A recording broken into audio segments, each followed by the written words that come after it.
Matapos ang insidente ng pag-atake ng New People's Army o NPA sa mga pulis sa Bansalan, Davao del Sur, kung saan 4 na pulis ang nasawi.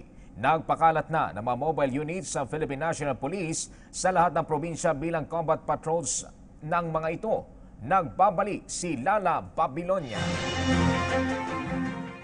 Nananatiling nakaalerto ang Philippine National Police matapos atasan ni Pangulong Rodrigo Duterte ang pulisya at ang militar na gamitin ang lahat ng asset ng gobyerno para sugpuin ang New People's Army. Matatandaan, di umano'y mga miyembro ng NPA ang sinasabing nasa likod ng pagpaslang sa 4 na pulis sa isang ambush sa Bansalan, Davao del Sur noong Miyerkules. Ayon sa tagapagsalita ng PNP na si Senior Superintendent Leonardo Carlos, nakadeploy na ang kanilang mga mobile unit sa lahat ng mga probinsya. Magsisilbi umanong combat patrols ang mga ito para maiwasan ang nangyaring pag-atake laban sa mga pulis na nagsisilbi sa mga bayan at mga syudad. Suportado naman ng Armed Forces of the Philippines ang PNP sa hakbang na ito.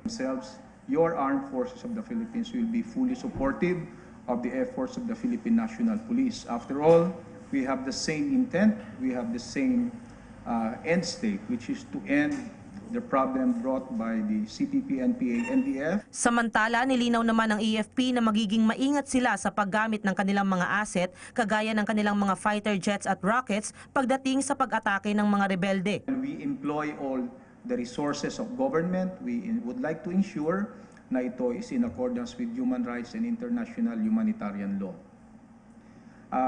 Kung sinabi ng ating Pangulo na kailangan na pwede or he gave us the permission upang gamitin ang sinabi niya mga jets and rockets, sinasalamin lamang nito ang kagustuhan ng ating Pangulo na tapusin sa lalong madaling panahon ang problemang ito with the New People's Army. Para sa PTV News, Lala Babilonia.